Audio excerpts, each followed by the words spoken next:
비트코인은 오늘 제가 하려고 한 이야기는 저도 사실은 잘 몰라요.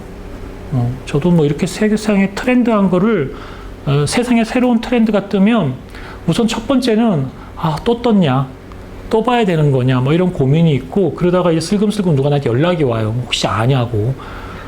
이제 그러면 이제 좀 관심을 가져. 쟤들도 자꾸 물어보는데 답변을 못 해주기도 그렇고, 내 전공은 아닌데 하기 싫은데 뭐 이런 생각도 들어요.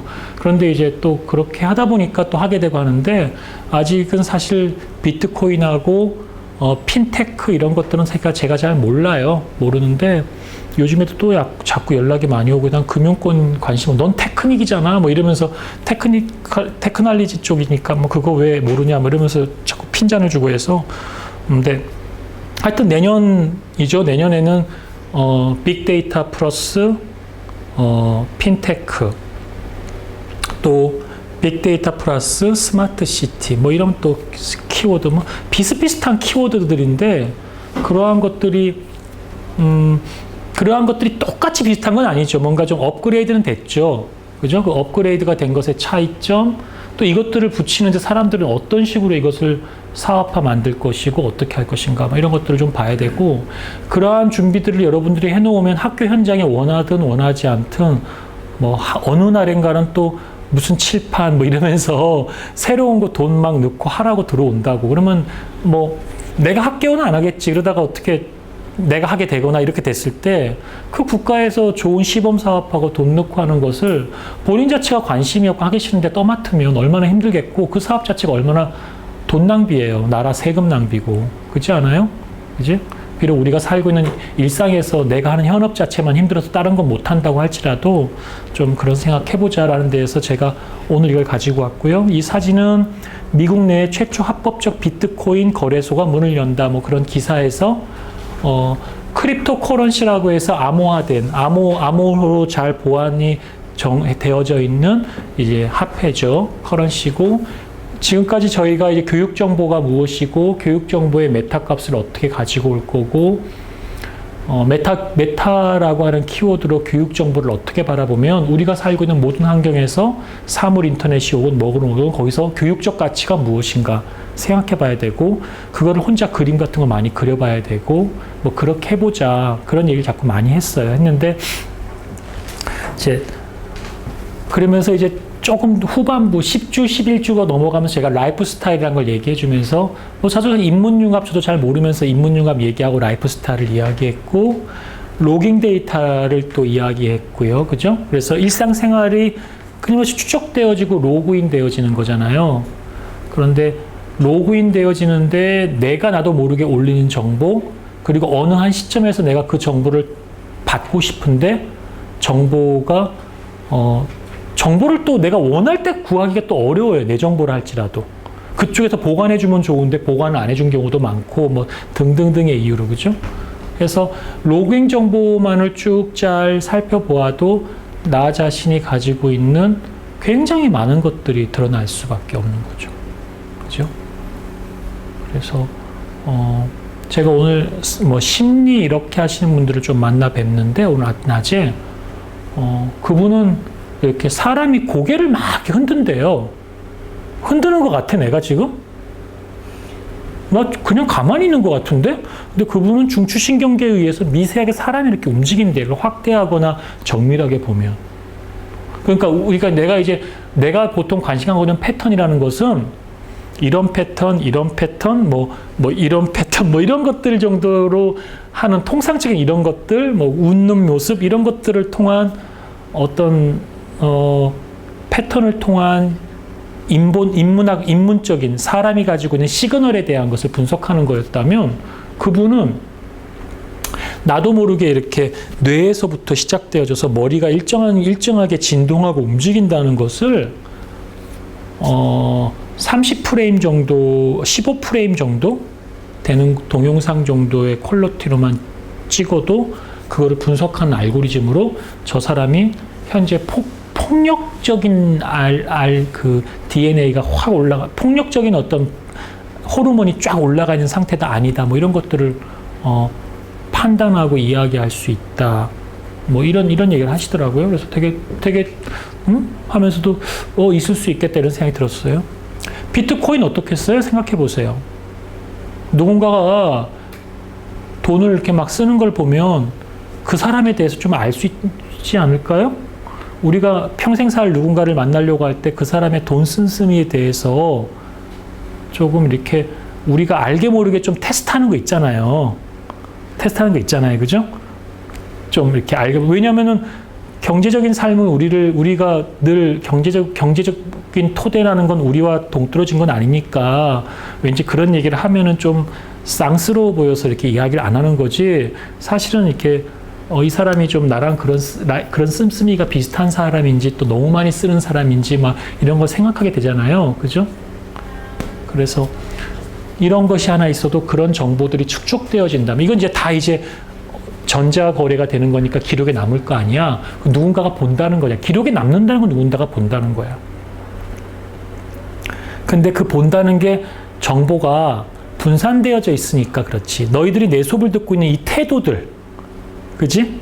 태도들은 어느 정도 나에게는 메모리로 남겨져 있고 또 여러분들에 대한 데이터는 내가 가지고 있잖아. 그 수업에서만 이걸 쓰는 거잖아. 그지? 근데 뭐 이거를 목적 외에 누군가가 쓰려고 한다면 그걸 통해서 여러분들의 평상시의 태도, 생각 등등에 대한 여러 가지를 이렇게 볼 수가 있을 거 아니야. 그러니까 이런 로깅 데이터가 되게 중요하고요. 그다음에 이제 인문학적인 메타포라서 인간을 이해하는 게 필요할 거라는 얘기도 했었고, 로봇이라는 것도 지지난주에 로봇을 얘기했었죠. 그죠? 로봇을 이야기하면서 관광 힐링에 대해서 이야기했던 기억이 나는데, 그죠? 기억 안 나요? 지난주 왔죠? 안 왔어요? 괜찮아요. 안 왔으면 기억 안 날 수 있죠. 관광 힐링이라는 걸 설명했어요. 그래서 나중에 이게 동영상 올라간다니 그때 한번 보게 되면 한번 보세요. 그때 좀 보게 되면 좀 학점은 다 나가고 해서 좀 섭섭할 수도 있겠다. 그죠? 만족스러운 학점 혹시 안 나가게 되면, 좋은 학점 나가게 되면 또 기분도 좋을 수 있고. 그 다음에 이제 오늘은 이제 코인에 대한 이야기를 하게 됩니다.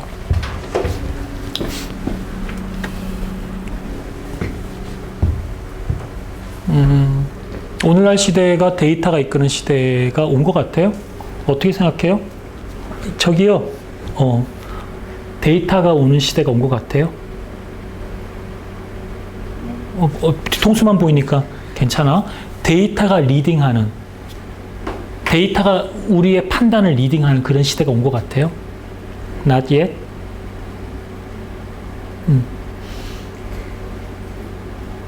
제가 평상시에, 그런 것 같아요? 왜?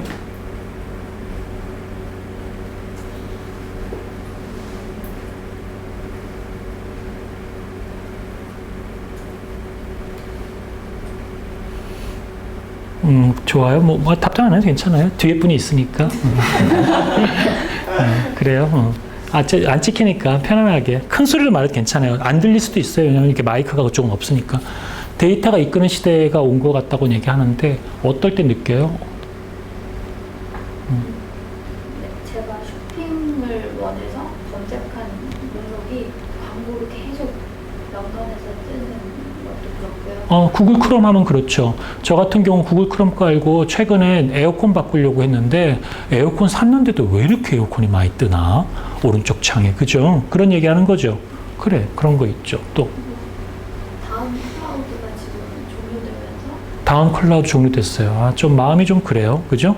왜냐면 네이버와 다음은 오래 갔으면 좋겠는데. 구글 포토로 옮겨가는 사람들이 굉장히 많아요. 구글 포토 요즘에 괜찮죠. 무제한으로 주고 있죠. 근데 무제한을 주는 대가가 거기에 있는 데이터들을 다 가져가는 것 안에. 그렇죠. 근데 그게 이제 나를 어떻게 바꿀 거니까 거기에 대해서 생각하게 되는 것 자체가 데이터가 지금 나를 잡아먹고. 그렇죠.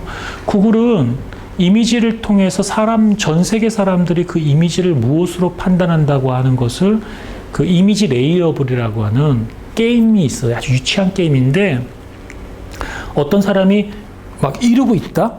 이러고 있으면 이제 A라고 하는 B 사람이 전 세계 흩어진 사람이 게임을 하는 거야. 이 사진을 보고 동시에 0으로 치는 거야. 이 사진을 보고 동시에 치는데 러브는 안 나오겠지, 그지? 뭐 때리려고 힛한다, 뭐 이런 게 나오겠잖아, 그지? 근데 둘이 딱 친 글자가 힛이 똑 맞으면 이제 통과야. 그러면 이제 구글 이미지 레이어블은 이런 그림을 보면 사람들이 공통적으로 생각하는 키워드가 때린다는 거구나. 그 다음에 뭐 이런 그림이 있어. 이런 그림이 있으면 이제 뭐 부디스트는 부디스트라고 했겠지, 아시아에서는. 그지? 아닌데 그 미국에서는 프레이라고, 기도라고 했을 수 있잖아. 그지? 외국 영어로 치는 거야. 근데 이제 전 세계 모르는 사람들 랜덤으로 붙어. 근데 전 세계 사람이 붙으니까 뭐 수십만 명이 한단 말이야. 그리고 이렇게 기도하고 있는 모습, 이런 모습 보고 뭐 용서 이렇게 뜰 수 있잖아. 그런 걸 문화적으로 틀릴 거 아니야. 근데 두 사람이 같은 말이 딱 나오는 거야. 그럼 이제 맞아. 그 다음 장가. 이런 식으로 그걸 제일 잘 맞추는 사람이 막 순위가 있었어요. 그게 구글 이미지 레이어블인데, 그거는 뭐냐면 이미지에 대한 사람들이 어떻게 생각하는 인문학적 라이브러리, 태그를 가지고 오는 거잖아. 그지?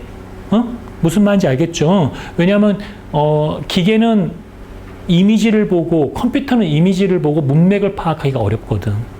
그러나 우리는 이미지를 보고 문맥을 파악할 수가 있거든. 그런데 우리가 문맥을 보고 파악하는 것은 우리 마음속에, 우리 저변에 숨어있는 문화, 우리의 인격, 예술, 우리의 삶, 이런 것들이 총체적으로 녹아있어서 보는 거잖아. 한국인이 보는 게 틀리고 외국인이 보는 게 틀릴 거 아니야. 예를 들어 한국인도 어떻게 틀리냐면요. 지금 시대에 우리 한국인들에게 빨간색은 굉장히 좋은 의미야. 열정이고. 하지만 우리 할아버지 할머니 시대 때, 우리 아버지 시대만 해도 빨간색은 완장, 빨갱이, 남쪽 사람들에게는, 남한 사람에게는, 한민족에 있어서 그런 거였어. 그게 바뀐 거거든요. 그러니까 동시대, 같은 민족이라고 해도 시대별로 컨텍스트가 틀린 거지. 그지? 그런 것들은 어떻게 파악해? 전문가들이 거기에 대해서 그렇습니다라고 델파이 같은 것처럼 해서 전문가 분석을 해서 이렇게 키워드를 검색해 주면 좋은데, 우리는 지금까지 그런 연구 방법으로 대규모 연구를 해봤는데 그렇게 하지 않았단 말이야. 구글 이미지 레이어블이. 검색하면 또 많이 유명한 거야. 내가 쓴 UCC 나비와 유비코텍강이라는 책 안에도 그걸 내가 옛날 때 2008년 이때 막 그런 거에 피리 받쳐갖고 막 썼었어요. 너도 그 게임 한때 많이 했어. 지금 그 게임 없어졌어. 되게 재밌어요. 그 게임 하는데 좀 안타까운 건 영어 단어가 잘 안 철자가 안 떠오르는 거, 뭐 이런 거. 우리나라 말이어서 좋았을 텐데.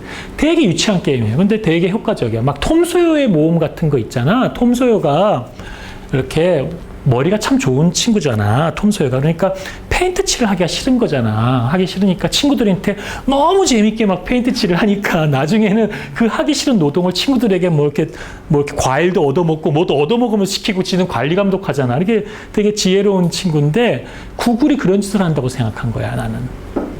사람들에게 이미지를 보고 재밌게 게임하라 했지만 사실은 자기는 뭘 가지고 있는 거야? 그러면 데이터를 갖게 되는 거라고. 그런 판단. 그런 얘기가 되게 많아. 제가 지금 강의 중이라고 꺼서 지금 안 나오는데, 저 이거 들고 다니면서 맨날 건강 체크하거든요. 이게 뭐 지금 시점의 얘기예요. 내가 그냥 체험한 거니까 정확하지 않을 수 있어. LG는 적어도 그 만복의 걷기 스텝이 되게 되게 많이 주는 것 같아, 점수를. 얘는 좀 짜게 주거든요. 거의 내가 한 10km 걸었다 싶어서 다리가 되게 아프다 싶으면 진짜 거의 10km밖에 안 나와요. 때로는 9km 나오고. 저는 저걸로 맨날 내가 몇 시 몇 분에 걷는 게 나와요. 전 1년 동안 거의 한 6개월째 저희가 저장을 해놨어. 내가 저장하려고 저장한 게 아니고, 나는 그냥 건강 탭을 열어가지고 내가 하루에 몇 번은 걷는지를 본 거야. 그런데 이제 그걸 보다 보니까 건강에 좋을 것 같아서 그걸 보고 하루에 꾸준하게 한 5km 이상, 10km 이상까지도 걸어보자라고 약속을 하고 매일매일 밥 먹고 사람들 있으면 걷자 그러고 막 혼자 거기 그러니까 그렇게 했단 말이야. 또 요즘에 걸을 때도 이제 목을 피고 이렇게 걷자. 이렇게 스마트폰 보지 말고. 그래서 목 주름이 좀 개선된 것 같지 않니? 그런 생각 상상하면서 걷는단 말이야. 그런데 우리 애플은 왜 그런 거를 공짜로 줄까라는 생각을 해볼 수 있잖아. 세상에 공짜는 없잖니. 응? 세상에 공짜는 없잖아. 바로 그런 걸 것 같아. 그런 데이터를 모아놓으면 대한민국 사람은 몇 시에 많이 걷는지를 알게 될 거야. 어느 요일에 많이 걷는 걸 알게 될 거고, 어느 시간에 많이 걷는 건지 알게 될 거고, 또 특정하게 걸었을 때 무슨 이벤트가 있거나 문제가 있을 거야. 그지? 애플워치가 나오면 더더욱 정확하겠지. 그지? 그러면 생각해봐. 그러한 것들을 걔네들이 데이터로 가지고 오면 어느 한 시점, 한 5년, 6년 뒤에는 그게 교육이건 정치건 상거래건 뭐건 간에 어디에든 간에 그걸 갖고 쓸 수 있지 않을까? 그리고 걔네들의 그 데이터는 어찌 보면은 지금은 몇 개 안 쌓였으니까 별거 아닌 것 같아도 10년치 대한민국 사람들이 전국에서 걸어댕겼던 그거. 나만 해도 지금 6개월 동안 거의 600km 가까이 걸었더라고요. 진짜 많이 걸었어, 저는. 하루에 거의 10km씩, 11km, 12km씩 걸은 거예요, 그게. 그런데 그 6개월이 24시간 중에 몇 분 몇 초에 5걸음, 또 6걸음 이렇게 써 있다니까? 그 안에 데이터를 내가 볼 수 있거든요. 나도 그런 데이터로 가지고 얘들이 계산하는 걸 처음 알았던 거지. 그런 얘기야. 이렇게 구글 이미지 레이어블 같은 것들이 이미 축적되어져 가지고, 너 얘기했잖아. 구글의 그 포토를 통해서 이제 사람들이 자기가 갖고 있는 이미지를 막 올리면 구글이 그 포토를 이런 식으로 얘기할 거다. 그 포토에서 개인을 식별할 수 있는 네 이름 이런 것들까지는 뽑아내지는 않을 거예요까지는 하겠지, 그지? 근데 이런 건 알 수 있을 거야. 그렇게 하긴 좀 미안하니까. 대거도 저장된 것들 중에서 은근슬쩍 보니까 이렇게 보니까 대한민국 사람들은 또 노란색이 많네? 이런 게 있을 수 있잖아. 서울에 있는 애들은 약간 빨간색으로 찍어놓은 사진들이 많네? 생각해 보겠지, 그지? 그러면 이제 걔네들이 대한민국이라는 나라에서 자동차를 수출할 때에는 노란색으로 된 차를 주력으로 좀 색깔 예쁜 걸로 팔겠다라는 생각할 수도 있을지 몰라. 10대가 좋아한다면 10대의 책상은, 필통은 그 좋아했던 평균 컬러로 하면 친숙하겠다. 그런 거 있어요. 캐나다 같은 데는 좀 자연적인 색깔을 좋아하고요. 미국 같은 데는 또 다르고, 우리나라는 검정 아니면 흰색 이런 거 좋아하지 않아. 우리나라는 빨간색 타고 다니는 사람 좀 드물잖아. 전 세계적으로 그럴 수도 있겠지만 특히 우리나라 더더욱 그런 원색적인 색깔 하면 좀 튀는 것 같고 해서 좀 등등등 있잖아. 외제차는 대부분 은색 좋아하고. 그지? 그러한 것들이 우리는 그냥 당연하게 받아들이지만 이게 국경을 넘었을 땐 달라질 수가 있거든. 그런 것들을 그냥 감으로 한국 사람들은 한민족이니까 하얀색을 좋아하지 않을까요? 이렇게 이야기할 수 있거든. 예전엔 그랬어, 전문가가. 그게 뭐야? 감으로. 그래서 대박 터지면 좋은 거고, 대박 안 터지면 또 다시 한번 해봐야지 뭐. 또 부를 사람이 없잖아, 전문가들은 뻔한데. 그리고 대한민국에 전문가가 별로 없어요. 진짜로. 그 분야에 전문가가 별로 우리 인력풀이 이렇게 많지가 않아. 우리 박사학위가 많이 나오고 한다고 해서 실업이 없고 하고 걱정이라고 많이 하지만 또 실제로 누군가를, 전문가를 그 자격이 되는 사람 뽑으려고 하면 없어요. 왜 그런지 모르겠어. 우리 좀 더 자기가 학위를 받고 더 열심히 공부하고 막 그러면 되게 쓰임새가 많을 것 같은데, 더 이런 문제의식을 좀 많이 안 갖는 것 같아요. 하여튼 좋았어요. 그렇게 데이터 드리븐하는 방식의 거로 구글 얘기를 했고, 그럴 수 있다는 거 충분히 동의해요. 그러면 이제 데이터가 이끄는 시대인데, 데이터가 과연 로우 데이터가 정보가 되고 지식이 되고 지혜로 연결될 수 있을까? 그 옆에 분에게 여쭤볼게요. 굉장히 중대한 일을 하시는 분인데 오늘 이분이 또 질병 때문에 안 오시면 어떡하나 내가 걱정을 좀 했어요. 사실 나도 아까 도서관에 가 있었거든, 4층에. 그래서 연락을 한번 해서 같이 컵라면을 먹자고 얘기하면서 한번 확인해볼까, 생사를 이런 생각도 했어요.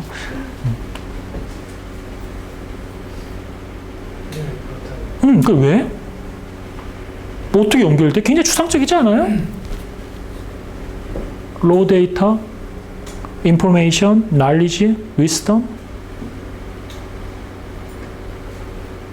사실 우리 지금 일상에서 일어나는 모든 현상들이 다 이제 데이터로 분석이 되고 그것들이 이제 각국에서 미디어나 이런 걸 통해서 우리에게 전달이 되면 그게 지식이 되고 지혜가 되는 그런 순환 과정을 거치고 있는 것 같거든요. 여기서 그냥 중요한 게 이 현상이 넘어갈 때마다, 개념이 넘어갈 때마다 이 경계점은 무엇인가, 그죠? 어느 수준에서 우리는 지식이 아닌 지혜라고 볼 수 있고, 어느 시점에서 우리는 정보가 아닌 지식이라고 말할 수 있을까?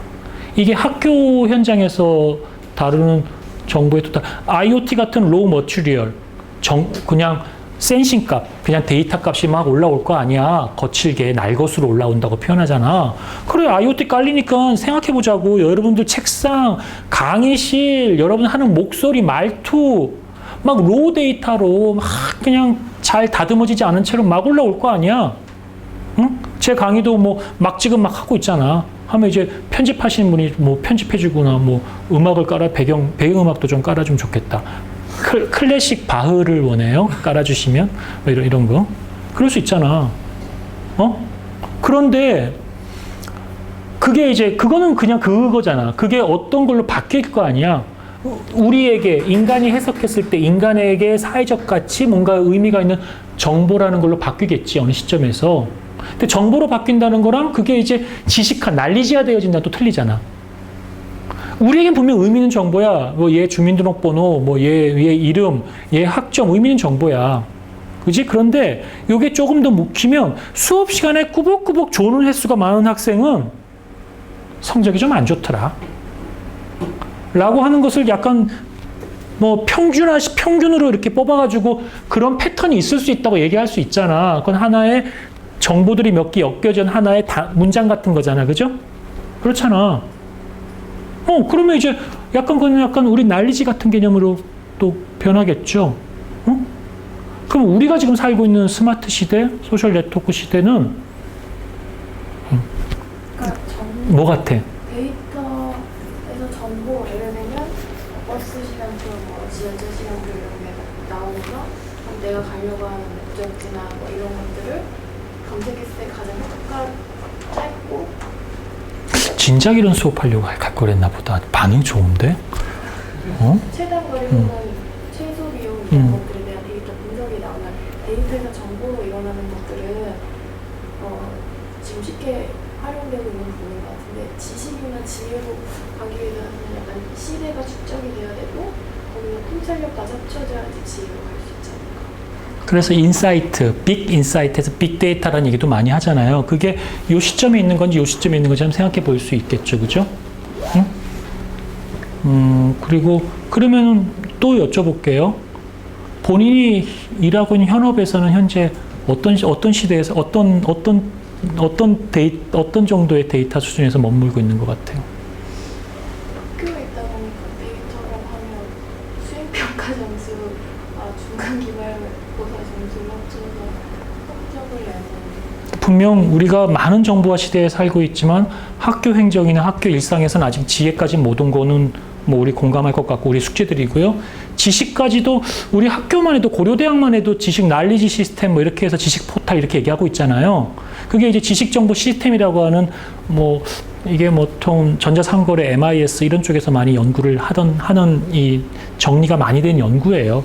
지식에 대한 축적에 대한 문제. 근데 뭐 그런 다른 데에서는 말은 그렇게 하고 있지만 아직까지 선뜻 그런 느낌까지는 안 들잖아요. 구분은 약간 패턴화되어진 게 좀 있지. 그지? 아까 얘기한 것들처럼 뭐 조금은 뭐 이렇게 내가 자꾸 뭘 클릭하면 거기를 자꾸 인포를 줘서 알게끔 해주는데 진짜 나 관심도 있던 거고 뭐 이런 식으로. 그지? 학교에서는 어때? 좀 지식까지 많이 온 것 같아요? 그런 정보를 상담이나 이런 걸 할 때 너가 중간 기말 점수를 비교한다거나 가장 트렌드를 본다거나. 그런 것들을 통해서 내 경향성 너는 이과적인 성격, 이과적인 성격, 성향이 강해 이런 식으로 뭐 1학년, 2학년, 3학년, 4학년 이런 데이터 축적을 통해서 이 학생을 분석하는 그 정도까지가 지식일 수 있을까?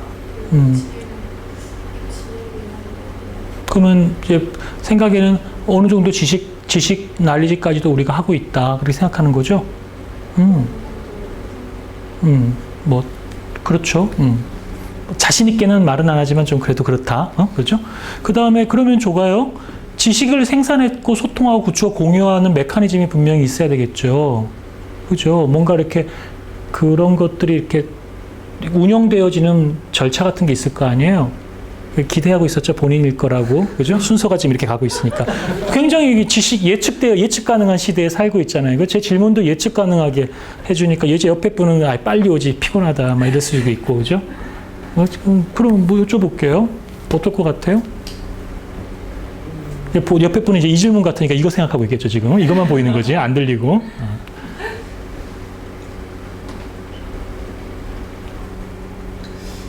저는 그러니까 일단 데이터를 가지고 정보 지식까지 시스템화 가는 거는 제가 가능하다고 생각하는데 지혜는 결국 인간의 통찰에서 나온다고 생각을 하거든요.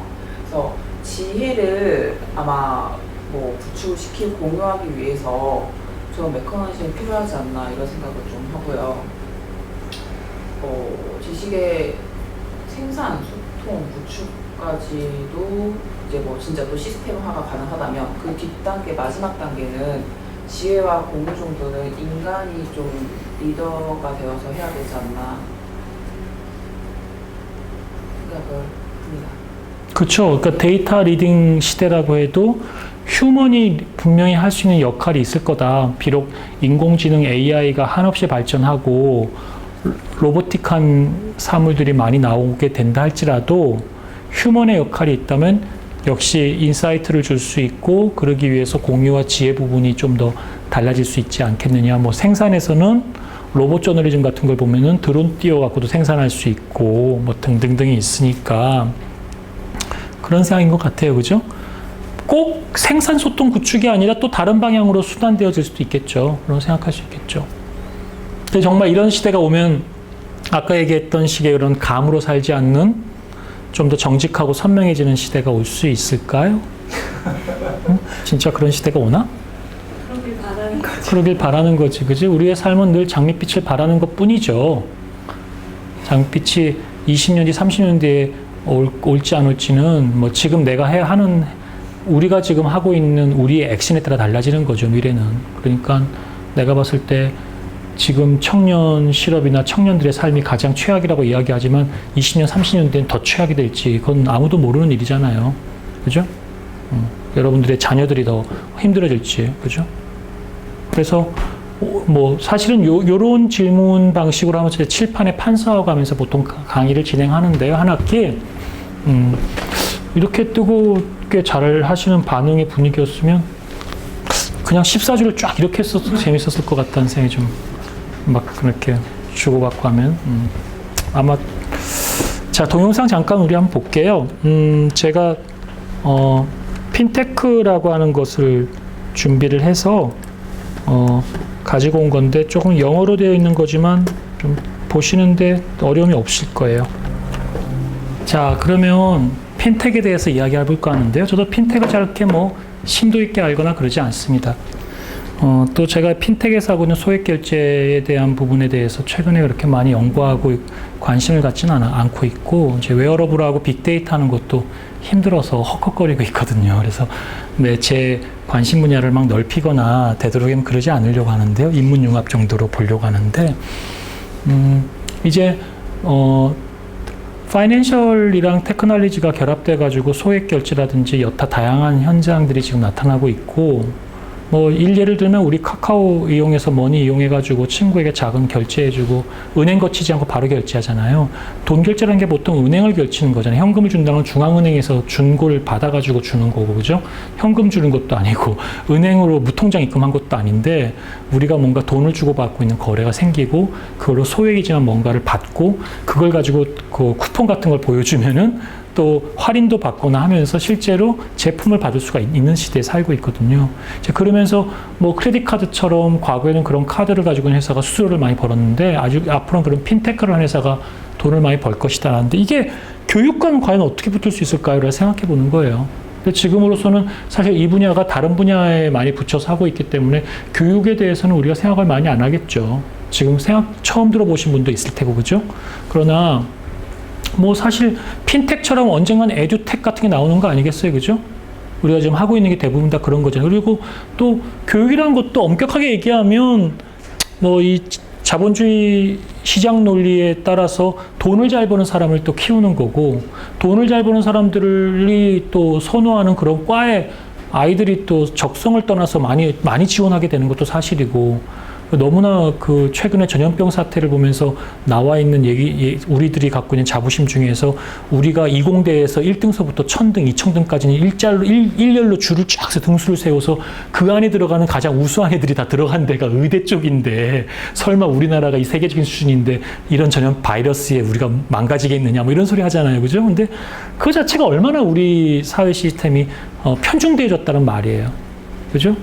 사실은 그 1등서부터 1000명 사이에 정말 듬성듬성은 의료 시스템이나 체계를 할 사람, 듬성듬성 뭐 1등서부터 300등 안에 드는 사람 중에서 뭐 200명은 글로 가도 한 100명 정도는 다른 쪽에도 뭐 가는 사람들이 진짜 골고루 있어야지 의료 체계건 뭐건 보건이건 전체가 다 같이 이렇게 올라가는 거지. 그 사람들이 바이러스 치료를 잘하는 사람들이 많으니까 문제 없을 거다. 뭐 등등등 할 수 있겠지만 그게 이제 우리가 살고 있는 시장 논리에 따라 가지고 사실 보여지는 거잖아요. 학교에서도 우리 뭐 급식의 문제나 뭔 문제든 간에 뭐 경제의 문제가 다 들어가 있고 뭐 그냥 우리 학교의 학생들이 쉽게 현금 안 갖고 댕기면서 그죠? 또 제가 어렸을 때는 그런 거를 깡패들이 이렇게 뭐 이렇게 돈을 빼앗는 거를 삥 뜯는다 그랬어요. 삥 뜯는다 그러고 삥을 뜯고 이제 선배들 일로 와 이래갖고 뭐 때리고 삥 뜯고 돈 갖고 오라고 용돈 내놓으라고 그러고 뭐 이런 것들이 뭐 그렇게 제가 다닐 때는 이렇게 아주 낯선 풍경이 아니었거든요. 여러분 지금이야 뭐 달라졌겠지만 그러니까 이제 학생들이 현찰을 갖고 다니지 않으니까 범죄에 노출되지 않을 수도 있고 뭐 등등등 뭐 이런 생각을 할 수 있겠죠. 그럼에도 불구하고 좀 더 그러한 것이 아니라 벤처 스캐너가 본 것들처럼 핀텍을 바라보고 이 정도의 파운딩을 벌 수 있는 엄청나게 많은 컴퍼니가 있는데 우리 학교나 이러한 것들에 대해서 생각해 볼 수 없을까? 그런 얘기를 하고 싶었어요. 그래서 핀테크라는 것은 다음과 같은 정의를 내려볼 수 있는데 금융과 기술이 결합한 신기술이죠. 그래서 금융과 기술을 결합한 거죠. 그 새로운 기술들이에요. 그러니까 뭐 단순히 소액 결제만을 얘기하는 건 아니에요. 다만 제가 핀테크 하면 좀 그게 익숙한 얘기라서 내가 말씀을 드리는 것 뿐이에요. 그죠? 그리고 온라인 개인 자산 관리, 크라우드 펀딩 등이 있는 거고 스마트폰 산업의 발전으로 모바일 결제, 모바일 송금 때문에 이제 많이 활용되고 있고 이제 오늘날 이쪽 분야가 굉장히 크고 있고 은행도 많이 좀 어렵잖아요. 그래서 은행에 사실 우리가 ATM만 해도 생각해봐라. ATM이 우리가 도입됐을 때 사람들이 ATM 쓰는 것에 대해서 좀 어떤 마음이었을까? 어떤 마음이었을 것 같아? 돈 뽑는 거에 대해서. 그렇죠. 왜 불안했을 것 같아? 특히 나이 드신 분들 같은 경우. 사람 돈을 나서 지원하고 했을 경우에는 대면을 하기 때문에 직원이 주는 거기 때문에 소속 지원을 좀 안정성이 좀 느껴진다. 그치. 맞아요. 기획은 어떻게 될지 돈은 진짜 우리 돈은 별거 아니지만 돈은 굉장히 좀 확실하게 해야 되는 부분이라고 우리 생각하잖아요. 근데 내가 돈을 찾고 돈을 넣는 건데, 기계 넣는데 기계가 돈 먹어놓고는 자기 먹은 적 없다고. 우리 기계가 돈 먹었다고 발로 차고 막 이럴 때 있잖아. 이렇게 동전 게임하고 하면 전자오락 같은 거 100원짜리 넣으면 그런 일이 생기지 않을 거라고 누가 해. 근데 그런 일이 생기면 증인이 서줄 사람이 없잖아. 기계가 말도 하는 놈도 아니고. 그리고 대부분 사람들은 사람을 잘 안 믿고 기계를 믿잖아요. 설마 기계가 잘못했으려고. 기계가 무슨 이익이 있다고 기계가 무슨 처자식이 있니 기계가? 처자식을 키워야 되겠니? 그걸 네가 땡기려고 하게? 그럴 리가 없어요. 100분의 99는 네 잘못이야. 그 1%가 네란 말이야? 뭐 이런 식으로 생각할 수 있겠잖아요. 그죠? 합리적인 의심이겠죠. 우리가 봤을 때는. 그죠? 그 안에 얼마나 인간성이 없어졌어요. 그죠? 여튼 간에. 그러니까 그런 마음 때문에 ATM 안 썼단 말이에요. 설마 보급될까? 근데 지금은 어때요? ATM으로 많이 쓰고 있죠. 모바일 결제에 대한 부분도 이제 은행에서, 지점에서 일하시는 그 분과 마주대하고 얘기를 하고 돈을 넣고 돈을 빼고 하는 방식이 아니라 은행이 지점 자체가 없는데 은행이 잘 돌아가. 이게 무슨 유령은행도 아니고, 그죠?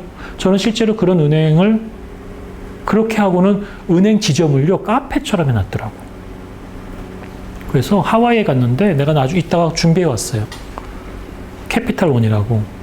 하와이 갔는데 나 덕분에 커피 공짜로 잘 얻어먹고 거기 커피가 싸요. 퀄리티 나쁘지도 않고. 그리고 또 은행 직원이니까 그래서 굉장히 친절해요. 그리고 거기 인터넷도 잘 되고. 그래서 하와이에 이렇게 다운타운 쓱 걷다가 이제 뭐 할 일 없으니까 외국 나가 있으면 그래서 쓱 걷다가 이거 뭐 하는데 하고 들어갔다가 뭐 준대요 해서 좀 뭐 먹고 할인해서 준대요. 이거 할인 행사나 했더니 원래 싸더라고. 그래서 내가 카운터를 열려고 해서 어카운트를 열려고 했더니 미국 시민권자 아니면 안 된다고 해가지고 못 열고 어카운트를 열면 또 주말마다 또 파티를 하더라고요. 그래서 디너 무슨 파티를 거기서 하는데 뭐 30불이면 뷔페, 뭐 20불이면 뷔페 이런 싼 거야. 보통 뷔페보다 무슨 시푸드 뷔페 뭐 이런 식인데 싸고 또 이제 그래서 먹고 자기들끼리 놀고 은행에 거래하는 사람들인 거야 또. 뭐 이런 식으로 그러니까 그 공간을 그렇게 또 생산적으로 펀하게 고객들을 위해서 만들고 고객들은 다 뭘로만 하는 거예요? 인터넷으로만. 뭐 이런 시스템이더라고요. 되게 재미있게 봤어요. 근데 오늘날 우리 사회의 어떤 변화라는 것은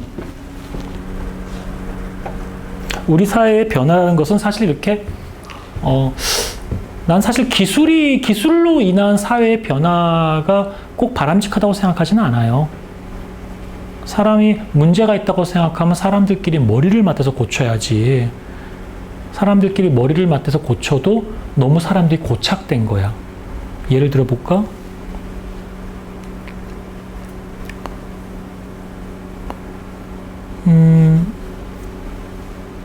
집을 한 50채쯤 가지고 있는 거야. 50채. 그래서 이제 다달이 그걸로 월세를 받고 살아갈 수 있잖아요. 그게 또 커지면 그것도 굉장히 큰 사업일 수 있잖아. 그치? 그런 사람에게는, 세금을 그런 거를 받고 하는 것은 생존권이 걸린 문제라고 자신이 생각할 수 있어. 우리가 봤을 땐 생존권이 아닌데 그 사람에게는 그렇게 해서 뭐 아주 고급차를 타야 되고 이렇게 되는 게 생존권일 수도 있어. 예를 들어 구멍가게를 하는데 내가 조그마한 술집을 하나 하더라도 거기에 세상이 아무리 어지럽다고 해도 내 집에 사람들이 많이 오게끔 입간판을 큰 걸 갖다 놓는 것이 시선을 끄고 효용이 있고 가격이 싸다고 생각하면 조금은 그게 걷는 행인들을 불편하게 하더라도 우리 국가 사회의 이미지가 떨어진다 생각해도 그냥 놓을 수가 있다고 생각하는 거야. 그렇잖아. 그런 사람들에게 머리를 맞대고 우리가 좀 하자. 그렇게 난 20년 동안 해왔는데? 뭐 이렇게 얘기할 수 있잖아. 우리 아버지 때부터 해왔어. 뭐 이렇게 얘기할 수 있잖아. 우리 사회가 지금 현재 겪고 있는 여러 갈등 중에 하나가 어느 누가 그렇게 깨끗해. 깨끗하다는 말을 참 하기가 되게 힘들고 깨끗하게 산다는 게 대려는 좀 어리석어 보이고 좀 바보스럽기도 하고 예전엔 그런 걸 좀 칭송하는 부분이라도 있었다면 지금은 조금은 그런 것도 회색되어져. 윤리의 문제라는 걸 떠나서 현상의 문제라고.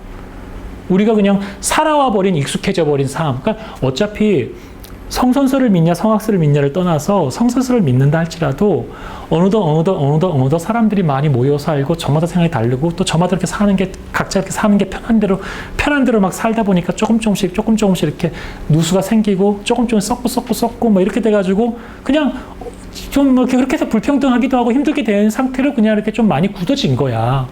그럼 역사를 봤을 때 그 역사의 패러다임을 그 패러다임을 뛰어넘기 위해서는 많은 피를 흘려왔잖아. 전쟁이라든지, 역성혁명을 한다든지 해서 끔찍하게 노예제도 하나 바꾸는데 얼마나 많은 전쟁을 치렀어. 남북전쟁을 치렀고, 그 노예가 인간이 아니라고 끊임없이 주입시키면서 남부에서 폼 잡고 하는 그 미국의 남부 양반들도 있었을 거 아니야. 그 사람들이 봤을 때도 그럴 만한 이유가 있어. 내가 흑인이 나쁘다고 생각하지는 않지만 지금도 그 유색 갈등이 또 남아가지고 지금도 무슨 뭐 문제 생기면 자꾸 그 유색 있는 인종에 대해서 좀 차별하고 하는 것도 남아있잖아. 아직까지 그런 선입견이 있고 실제로 걔들 좀 그렇다라고 하는 오해도 있단 말이야. 공식적으로 말하지 않는 것뿐이 조심스럽게. 남녀가 평등해? 어떻게 생각해? 평등한 생각해? 우리 사회에서? 평등해야 된다고 생각하지. 그지? 남녀가 평등해? 평등하지 않은데. 평등하지 않지? 네. 그런 거 크게 얘기해도 괜찮아. 얼굴 안 나와. 그런 생각을 할 수 있잖아. 근데 이거를 바꾼다는 것이 오래되어 왔는 관습이나 뭔가 막 엮여 있잖아. 이게 쉽게 바뀌지가 않거든요. 그런데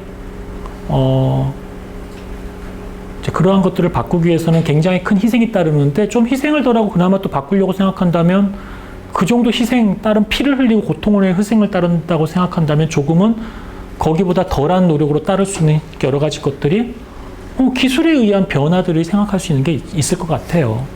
그렇지 않아? 뭐 예를 들어 볼까? 병원의 의료정보 공유 같은 문제 같은 경우 생각해봐라. 병원에서 의료정보를 공개하는 것은 과거서부터 굉장히 중요한 이슈였는데 개인정보의 문제가 걸렸기 때문에 절대로 하질 않아요. 그 플랫폼을 할 수 있는 기술 개발이 없는 게 아니야. 금융거래도 하잖아. 암호화시키면 되고 할 수 있는 거 많겠죠. 그러나 의료법이라는 건 또 특수한 어떤 뭐 이해관계가 있고 특별한 어떤 관점에서 보호해야 될 게 있고, 맞아. 예민한 정보야. 그렇잖아. 내가 정신과를 다니면서 내가 우울증 치료를 받고 있다고 생각하면 여러분이 내 수업 듣고 싶겠어? 나 우울증 치료를 받고 있다. 알약 먹고 왔어요? 어때? 받고 싶어, 안 받고 싶어? 안 받고 싶잖아. 그래. 그러니까 굉장히 이런 정보는 그 사람의 삶에 굉장히 중요한 연결고리란 말이야. 그러니까 알려지면 안 되고 보호해줘야 되니까 그럴 수도 있어. 응? 그런데 우리가 또 그러한 논리를 그냥 그렇게 한 거지, 사실은 그거 외에 또 다른 좀 좋은 영향을 얻기 위해서 기술을 동원하거나 할 수 있는 것들에 대한 고민들이 굉장히 더뎠단 말이에요. 왜? 그런 제도나 그런 것도 있으니까. 우리가 기껏 변화라는 게 기술도 그런 제도나 법 안에서 테두리에서 움직이다 보니까 제도나 법 자체가 우리의 이기심으로 만들어진 것들이 너무나 많거든. 우리의 이기심으로 만든 너무나 많거든. 근데 이제 결국은 제도와 법을 바꾸기 위해서 사람들이 시민운동도 하고 데모도 하고 막 이러는 거잖아. 그렇잖아. 근데 기술로 그런 것들을 할 수 있는 것들을 선뜻 만들고 뭘 하는 것도 그런 법이나 이런 게 저촉되는 게 너무나 많으니까 굉장히 조심스러운 거죠. 버스 같은 경우는 어땠어? 처음에 버스 동선 알려줬던 앱 개발하는 사람도 처음에는 오픈 API 그거 하기 전이니까 왜 버스 정보 우리 가지고 그냥 버스 회사가 안 주겠다. 돈 달라고 할 거다. 개발자인데. 학생이 개발했는데요. 뭐 이러면서 뭔 소리냐, 내놔라. 그때 국민 여론이 일어나가지고 넘어간 거잖아. 그지? 뭐 이런 식의 어떤 변화가 있지 않고서는 변화라는 게 쉽지가 않다는 거예요. 그나마 이 상업적인 부분에서는 변화가 있는데 상업적인 부분에서의 변화도 역시 뭐 시장 논리에 의한 변화들이 많기 때문에 그 안에 편리라는 것이 숨어져 있지만 또 다른 면이 있는 것이죠. 그래서 정말 우리 사회에는 디지털 어떤 그런 시민의식을 가지고 있는 사람들이 좋은 의미의 앱들을 참 많이 개발할 필요는 분명히 존재하는 것 같아요. 내가 얼마 전에 며칠 전 오늘 다운받은 앱인데 어떤 앱이냐면, 일부러 켰어요. Be My Eyes라고 하는 앱이 있어요. Be My Eyes, 나의 눈. 장애인을 도와주는 앱이에요. 그래서 저는 정한인, 그러니까 눈이 제대로, 그러니까 이게 번역을 좀 이렇게 직역해가지고 정한인, 외국에서 나온 정한인, 저는 시각장애인입니다. 나는 정한인입니다. 하고 이제 페이스북을 통해서 가입을 하잖아요. 가입을 하면 내가 떠요. 그 네트워크에 들어와요. 네트워크에 들어오면 이제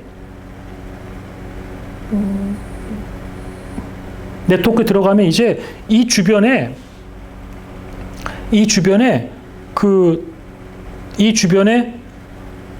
내 시각이 불편하신 분이 있어요. 시각장애인이.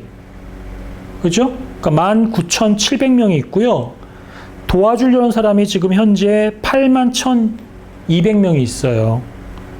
그리고 눈이 좋은 사람, 도움받은 게 이만큼이고 눈이 좋은 사람이 이제 이렇게 많이 있어요.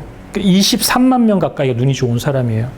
그래서 제가 여기에서 이제 누군가를 돕겠다, 뭐게 하겠다 하면은 이제 여기서 도와주는 무슨 방식으로 해서 돕는 앱이에요. 좋지 않아요? 그죠? 이런 앱은 어때요? 내가 오늘 특허를 내려고 생각했는데, 우리가 AR 같은 거 많이 하잖아요. 근데 AR에 되게 중요한 거는 없는 것에 대한 체험이잖아. AR 증강현실이니까. 내 눈에서 요거밖에 안 보여. 앞에 막 딸기 같은 게 막 보이면 갑자기 침을 흘리면서 먹고 싶어 할 거 아니에요. 상큼한 생각하고, 그지? 그런 거 아니야? 그지?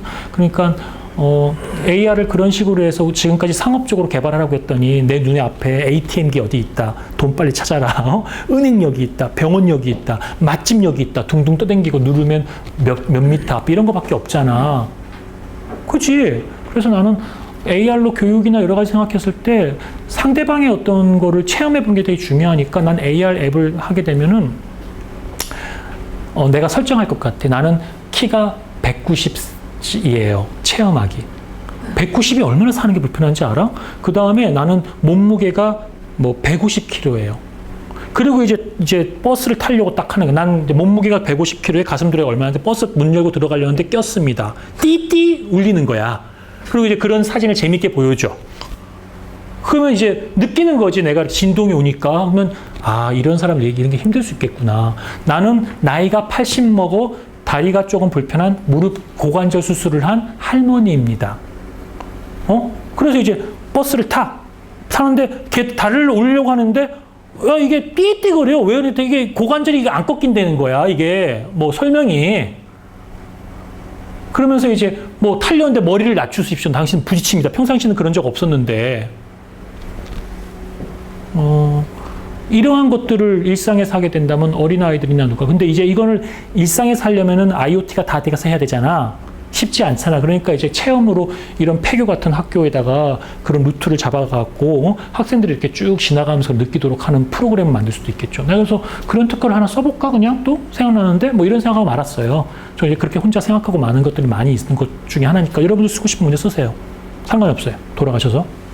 근데 우리가 기술을 가지고 기술을 배우고 뭘 하고 기획을 한다는 게 뭐냐면 그러한 것들을 자꾸 많이 끄집어내고 이야기할 수 있도록 쓰자는 거예요. 제 얘기는. 왜?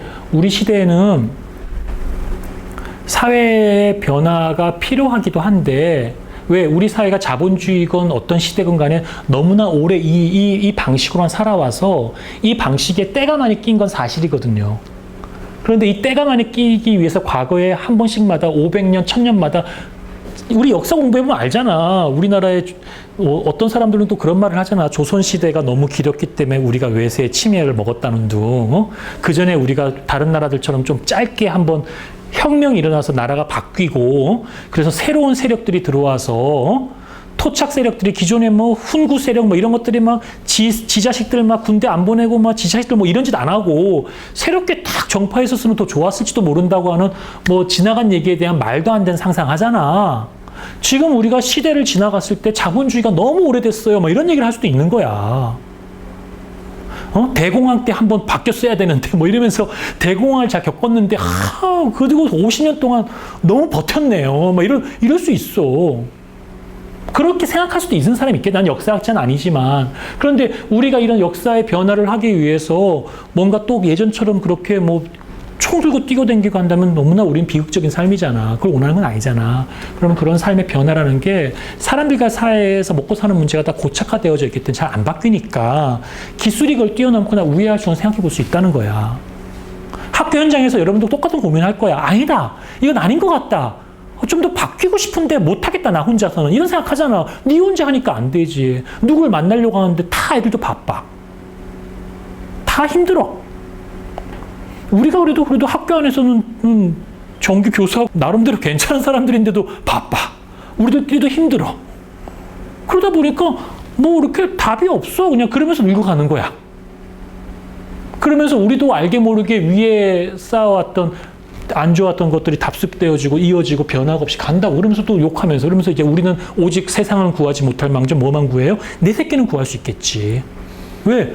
내가 안정적이고 내가 버는 수입이 있으면 개인한테 좀 더 많은 걸 투입하면 경쟁에서 살아남을 수도 있잖아. 나쁜 건 아니야. 사람이 가져오는 환경 선택하는 문제니까. 근데 고민해봐. 그러한 것들을 우회할 수 있는 기술들에 대해서 그려보라고. 생각해보라고. 그건 족든 간에.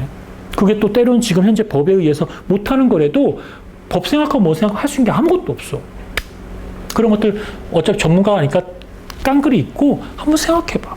그려보고 하면 된다는 거죠. 그래서 여튼 우리나라에서는 2014년 이후에 플랫폼에 소셜 네트워크가 들어왔고 금융업에도 이제 영역을 확대했는데 페이팔은 정말 많이 써요. 저는 지금도 페이팔 쓰고 있거든요. 제가 이제 한 2년 전에만 해도 뭐 거의 글로벌 페인 형태로, 글로벌 거지 형태로 이렇게 모습을 하면서 전 세계를 유랑하고 있었기 때문에 그때 제가 페이팔 썼거든요. 페이팔 꽤 괜찮아요. 아주 유용해요. 처음엔 나도 이게 무슨 도둑놈들이 쓰는 건가 하고 무식하니까 잘 몰랐는데 써보니까 되게 유용하더라고요. 페이팔이 글로벌 온라인 쇼핑 결제 18%를 점유하고 세계 최대의 온라인 지급결 서비스의 업체로 성장했어요. 실제로 페이팔만 가지고 있으면 외국에 나와가지고 에어비앤비나 그런 숙박업소 같은 거 있죠. 다 그걸로 결제하고 주무실 수 있어요. 전혀 문제 없어요. 네, 또 페이팔에 있는 거를 우리나라 통장으로 한 번 들어올 때 수수료 내고 가지고 들어올 수도 있고요. 또 우리나라 통장에 넣을 수도 있고 가능해요. 대신 수수료나 이런 것들 좀 봐야 되겠죠. 구글의 경우에도 가상결제 시스템 구글 월렛 있고 또 이용자가 등록한 카드나 은행 계좌 연결돼서 이메일 주소만으로 송금이 가능하도록. 그러니까 이메일 주소만으로 송금 가능하다. 되게 깜짝 놀랄 만한 서비스인데 외국에서는 이미 그런 게 많이 안정되어 있죠. 우리나라에서는 페이스북도 하고 있고요. 우리나라에서는 아직 많이 못하고 있죠. 중국도 그래요. 핀테크를 적용해서 중국 전자상거래인 알리페이가 있죠. 알리페이는 온라인 지갑에 미리 돈을 충전하고 서비스 가격이나 교통요금을 결제하는 금융 서비스죠. 그러니까 공인인증서가 필요 없었고 결제 정보를 입력하지 않고 그런 편의성에 의해서 많이 쓰여졌고 택시요금, 커피 이용, 커피점, 스마트폰. 저 같은 경우도 사실은 꼭 이건 아닌데 한 번에 카드로 이제 커피집에 뭐 3만 원, 4만 원 한번 결제해 놓고 그 커피 카드 있잖아요. 거기다 넣어놓고 그냥 서비스 받으면서 그 커피점 쓰게 되고 로열 그 커피점에 대한 충성도가 높아지기도 하는 것도 있고 그 밖에 혜택도 있는 것도 있고 이제 그러한 것들이 발전하게 되면 이러한 어떤 전자결제, 소액결제에서 내가 커피 한 잔 너에게 쏴주는 거지, 그지? 뭐 메신저를 이용해 주거나 너도 그 앱을 깔아서 너 앱으로 그냥 줘버릴 수 있는. 그러면 내가 돈을 주는 건데 은행을 거치지 않고 그냥 주는 거니까 은행 수수료가 없잖아, 그지? 그리고 은행이 아닌 제3자가 결제해주고 처리해주고 뭐 이런 식의 방법들이 되는 거죠. 그러니까 얼마나 이게 큰 시장이에요. 그러니까 무슨 상관없이 하는 거죠. 그래서 이러한 것들이 발빠르게 움직이고 있고 전에도 내가 우리나라의 공인인증서의 문제에 대해서 한번 강의 시간에 얘기했었어요. 그래서 뭐 공인인증서 때문에 우리가 좀 더디졌다 이런 것들에 대한 것들은 뭐 따로 얘기하지 않을게요. 여기까지만 얘기하고 나머지는 다음 시간에 이야기를 할게요. 다음 시간에도 좀 이렇게 질문하는 시간 갖고 구글 전자지갑 구글 월렛 이메일 기반 송금이고요. 영국 내 전자화폐 발행 허가, 소액대출 랜딩클럽, 대출도 해줘요. 전자지갑 패스북 출시, 아이폰 5 이후의 모델의 탑재, 페이스북 아일랜드 내의 전자화폐, EU 내 효력, 해외 송금 기업 아지모, 그렇죠? 뭐 중국 텐페이, 리차이둥 출시, 버라이존은 AT&T 모바일과 공동으로 모바일 지급결제 서비스 아이시스, 또 케냐 엠페샤 무담보 이런 것도 있고요. 또 중국에서는 MMF 바이파를 출시했고요. 그러니까 이런 것들을 보시면 구글에 들어가서 이 키워드를 검색하시면 정보가 되게 많이 있거든요. 그러니까 그렇게 좀 뒷공부를 하세요. 제가 이렇게 소개를 해드리면. 그러면은 제 강의가 조금 이렇게 부족한 부분도 여러분들 스스로가 메꿀 수 있고 그렇게 좀 더 많이 알고 좀 배워줘서 나한테 또 알려주시고 나랑 그 뭐 이렇게 좋은 의미의 그런 정보 공유하고 지식에 대해서 서로 나누면 좋아요. 나랑 지식에 대한 얘기를 안 하고 그냥 앉아있으면 재미없잖아요. 그죠? 그지? 어때요? 재미있어요? 아, 굉장히 소셜하시네. 좋은, 이런 거 크게 말씀하셔도 되는데. 저랑 그 있어 재밌긴 하죠. 저도 좀 장난스럽고 하니까.